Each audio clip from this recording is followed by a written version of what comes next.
Good morning. Thank you, Diego, for that lovely introduction. I really appreciate it. You know, in preparation for today, I went through the photographs from my own commencement from CA. And I was emotional because all but one of the people who joined me has passed since then. My mother is the one person who's remaining. And then this morning I got here and heard of about a note with flowers that was left for me on the senior steps. And it was from my classmate Maggie Stanley, who, like me, has lost her father, and we talked about it. And it had, she's begun, she used to make these incredible gargoyles when we were here, and she's begun to craft flowers now, and there were flowers made of paper on the note. And it was one of these incredible reminders that even though I attended 9 different schools in my life, CA is the one that feels like home. So good morning to you all.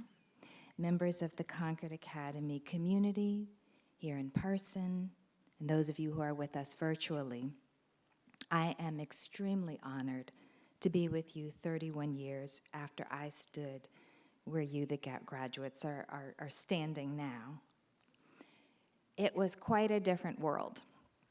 We didn't carry computers that doubled as phones in our pockets. We didn't have access to the internet. We didn't have personal computers at all, most of us. I remember it was a big deal when I got one midway through college, and social media didn't exist. There are some who would say that your lives are therefore easier, and I've never thought that. You've had the task of mastering the navigation of constant demands on your attention, having a public identity at a very young age, the kind of experience that used to only be the experience of child performers.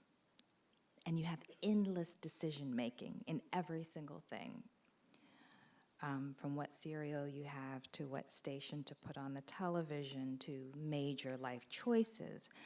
But I think now, even those who would once have thought your lives were easier than those of us old people, or at least I hope now that they would recognize that they were incorrect.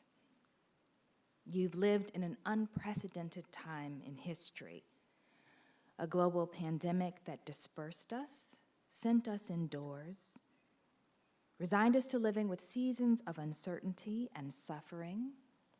The terror of the virus touched us in many ways: illness, death, mental strain, anger, desperation. For me, and I expect this was true for many, the nights were the hardest. I'd be awake, trying to make my fears rest rather than run and rage, often failing until the wee hours. I worried unrelentingly. I didn't know how to talk to my children or my students. I saw the sadness on their faces and didn't know what to offer. So we made do. We were lonely and we were together 24/7. We planted, we harvested, we were vulnerable. There was incredible beauty as well as suffering. And this has been your coming of age. And you're stepping into adulthood having missed some key parts of adolescence. Right? I generally prefer the word that we use here at CA, commencement, to the word graduation because it is a word of beginning, and this is most certainly a beginning of a new stage, one from which all of us are emerging wounded. And for you, as young people, I know that that has particular challenges. And as both a parent and an educator, I think I can speak for all of us in saying that we wish we could have made it different. Never have I felt so humble and inadequate when it came to being in charge. And I also say to you humbly that the tables have turned in a sense. And by that I mean you emerge into adulthood, at your most intellectually and emotionally energetic period of life, with a depth of knowledge that is truly extraordinary and distinctive. You have lived in a global crisis for a significant fraction of your lives. And it's not only hurt that you've experienced, you've developed wisdom. So many of us older folks are trying to get things back, right, to what they were. And from talking to my kids and their friends, I feel as though your generation understands that we are not going to be able to erase any of this and return to normalcy, that we have to acknowledge that we are changed beings. And because of that knowledge, I am sure we will be humbled by what you bring to the world. My hope is that my generation, therefore, can do some shutting up and listening to all you have to teach us. But then again, here I am talking. That said, I don't want to spend too much time offering you advice in a traditional way because I don't know how much I have to give. But I have a few quick things, right? One, keep eating your vegetables. I'm so serious about that. Drink water. Don't leave your homework, including writing papers, until the last minute. I'll just say I can tell when a paper was written at the last minute. If you're leaving home for school, call your families and tell them that you love them, even when they're extremely annoying. This is what I'm begging my son who's going off to college just constantly, please just call me sometimes. Okay. And deeply respect both your romantic partners and friends always. Remain open to discovery. Now, as to the non-advice, I want to try to hold up a mirror to your generation for a moment. One of the things I know you have learned is the necessity of the bonds of mutuality, of mutual care, respect, and regard. We put on masks not only for ourselves, but for others as well. We honored essential workers. We witnessed their incredible courage and service, people who were willing to risk dying for the work they felt they were called to do. We sacrificed and we shared. The virus has respected no borders, and therefore you learn that in some fundamental ways human beings share the same lot. And yet, you also witnessed how suffering was not equally distributed, how Asian Americans were subject to violent assaults and attacked with words by people who displaced their fear with bigotry, and you spoke out about it. You witnessed the poor and those from poorer nations dying at a higher rate. You witnessed how race, nationality, and identity would influence who would get the vaccine. You had time to reflect on the world. You witnessed people who made themselves vulnerable by marching after George Floyd was suffocated beneath Derek Chauvin's knee. You joined in. And after the conviction of Chauvin, you read about a week of more killings of unarmed people by those who had been charged with protecting and serving, including a 7th grader. Everywhere you've seen the betrayal of the bonds of mutuality, mutual care, respect, and regard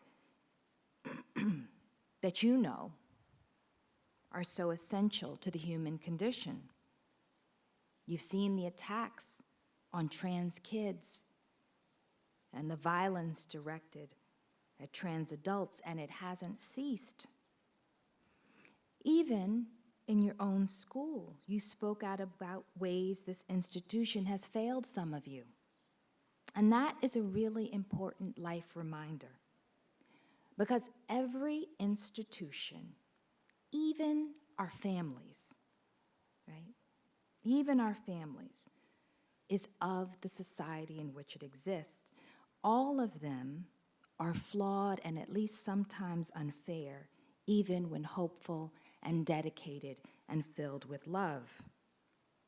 The virtue is that we always have the opportunity to make each institution better and also to create new communities.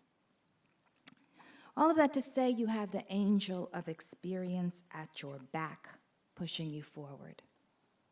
And I have the deepest belief that with that force, you will create ever more beautifully and with insight and more skill than members of my own generation.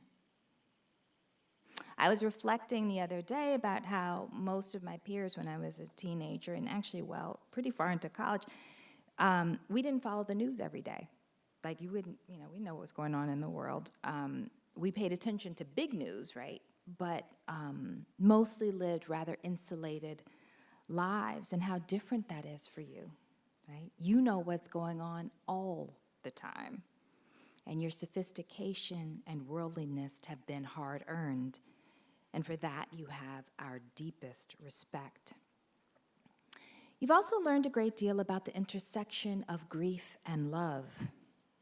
If you love, grief is a necessary component of that remarkable feeling, that best feeling in the world.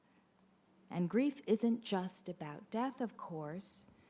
It's about losses of many kinds, lost relationships, lost connections, deeply missing someone whose hand you want to hold, whose embrace you remember, but the recollection is slipping away. Grief is about losing the rhythm of your life in its heyday. Grief is not having the outcomes you most desperately dreamed of for the next stage of your life. Grief is when you tried to explain to your families and loved ones how hard this has all been and they didn't understand. And I hope through all of the forms of grief you've experienced, you've witnessed the unbelievable beauty of your own hearts. Because grief is a window into the heart. How wondrous it is to feel so deeply for other people and for yourselves. I know you'll bring the capacity for love, including love that is sustained through conflict and trials and confusion, into the adult life you build. You didn't see the chapel as much over the past year and a half as we all wish, right? But I hope those words from 1 Corinthians are echoing inside of you and will continue to do so. Because they remind us that our beliefs must always be carried with love, that we ought to be generous, that we ought to protect, that we ought to trust and persevere, that when disaster comes to pass, as with joy, it is love that sustains. As the world opens up and we again slowly see face to face, please teach us and everyone you encounter how to know you fully and what you know about knowing others. And to not only hope for the future, but to keep working for it.